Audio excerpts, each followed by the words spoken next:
우리나라 자동차 산업이 그야말로 위기가 아니냐는 우려가 나오고 있습니다. 전문가와 자세한 이야기 나눠보겠습니다. 이항구 산업연구원 선임연구원 전화 연결돼 있습니다. 여보세요? 네, 안녕하세요. 네, 안녕하십니까? 올해 들어 8월까지 자동차 수출 실적을 비교했더니 우리나라가 독일과 일본 또 멕시코에 이어서 4위를 차지했습니다. 예. 지난해까지만 해도 세계 3위였는데요. 어떻게 보십니까? 네, 최근에 파업이 지속되고 또 환율 절상으로 인해서 이 수출 차질 그리고 해외 생산이 증가했기 때문에 결국에 이런 결과가 나타났다고 봅니다. 네. 물론 자동차 산업에 있어서 해외 생산은 수요가 있는 곳에서 생산한다는 이 기본 전략이 있습니다. 따라서 이것은 좀 불가피한 그러한 상황이라고 보겠으나 파업이 시작된 8월부터 이 수출 물량이 7월에 비해서 무려 35.3%한 7만 대 이상이 감소를 했고요. 또 이 9월에도 이러한 한 7만 대 이상의 수출 감소세가 지금 예상이 되고 있어서 이 올해 멕시코에 밀린 이 수출 물량을 회복하기는 좀 어렵지 않나 이렇게 보고 있습니다. 네. 그렇다면 이 같은 수출 실적의 부진 어디서 원인을 찾을 수 있을까요? 네, 일단 우리 주력 수출 시장이었던 신흥 시장 경제가 상당히 좀 안 좋기 때문에요. 네. 이러한 수출 부진이 나타나고 있고 또 환율도 최근에 좀 절상세가 나타나고 있기 때문에 네. 결과적으로 이 수출 부진으로 좀 이어지고 있다고 보겠습니다. 국가별로는 중동에도 우리가 수출을 많이 해왔었는데 저유가 때문에 또 좀 수출이 부진한 그러한 모습들이 지금 보이고 있습니다. 네.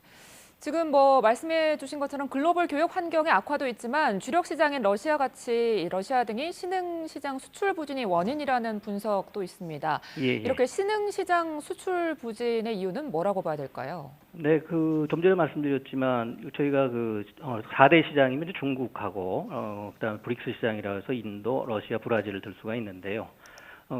이 중국과 인도 시장에서는 그나마 선전을 좀 하고 있습니다. 그렇지만 이 브라질이나 러시아 그리고 산유국들 이러한 쪽으로의 수출이 상당폭 지금 감소하면서 또 여기에 환율 절상까지 겹치면서 지금 수출이 부진한 그런 상황입니다. 네. 얼마 전에 우리나라 자동차 생산 대수 순위도 12년 만에 이 글로벌 빅5 자리를 내놓게 됐다는 소식이 있었습니다. 예. 국내 자동차 생산량이 감소한 이유도 비슷한 이유로 볼 수 있습니까? 예, 그렇습니다. 일단 수출이 부진했고 또 지금 내수 절벽마저 좀 우려되는 그런 상황입니다. 이런 내수를 좀 살펴보면은 작년 하반기하고 올해 상반기에 개별 소비세를 좀 인하해갖고 내수가 상당히 증가했습니다. 작년 같은 경우 우리나라 내수가 이 사상 최대를 기록했었습니다. 네. 그러다 보니까 올해 하반기에는 좀 수요가 부진할 것이다 이러한 예상들이 나타났었는데요. 네. 최근 내수 부진도 있지만 결과적으로 수출이 또 큰 폭으로 감소하다 보니까 결국에 국내 생산이 하락하는 이러한 모습들이 좀 보입니다. 숫자로 좀 살펴보면은 올해 상반기에 국내 생산은 지난해 상반기에 비해서 한 5.3% 감소했는데요. 네. 7월하고 8월을 비교해 보면은 무려 16.3%나 감소했고 9월 감소폭은 또 이것보다도 더 클 것으로 좀 예상을 하고 있습니다. 네. 수요가 있는 곳에 생산이 있다고 하는데요. 그렇다면 네. 이렇게 내수 수요가 부진한 이유는 무엇일까요? 네, 일단 개별 소비세 인하로 인해서 소비자들이 좀 구매를 앞당겨서 실시를 했었습니다. 그러다 보니까 지금 최근에 들어서 이제 수요가 부진한데요. 정부에서는 이러한 수요 부진을 또 극복하고 그다음에 또 디젤 게이트 그다음에 경유 노후차 미세문제 해결하기 위한 노후 경유차를 교체하려고 세제 혜택을 다시 부여하는 법안을 지금 국회에 제출했지만 이 국회에서 이러한 법안들이 지금 통과되지 않다 보니까 또 소비자들이 이러한 법안이 통과될 때까지 구매를 미루고 있어서 다시 또 내수 부진으로 좀 이어지고 있다고 봅니다. 네. 지금 이 같은 부정적인 요인 또 그리고 상황이 쉽게 호전될 것 같지는 않은데요. 앞으로 우리나라 자동차 산업의 상황은 어떻게 전망하십니까? 예, 우리나라가 세계 자동차 산업에서는 좀 고임금 국가로 평가를 받고 있습니다.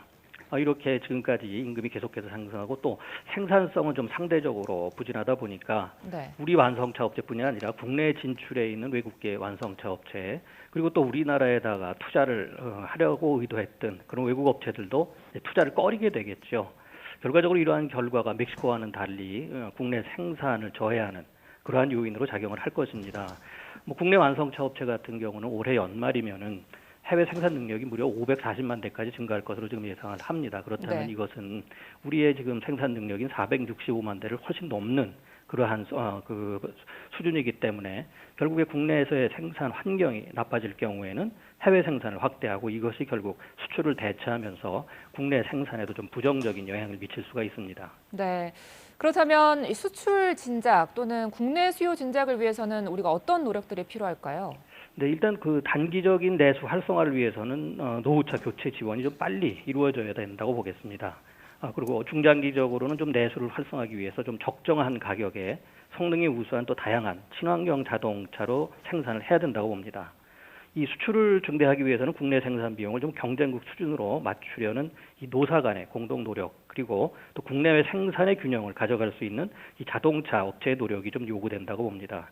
결과적으로 중장기적으로 이 수출을 증대하기 위해서는 친환경 자동차의 모델도 다양화해갖고 이 네. 수출 전략 품목으로 육성하고, 뭐 어려운 문제이긴 하지만 환율의 안정도 좀 필요하다고 봅니다. 네. 지금까지 이항구 산업연구원 선임연구원이었습니다. 오늘 말씀 고맙습니다. 네, 감사합니다. 네.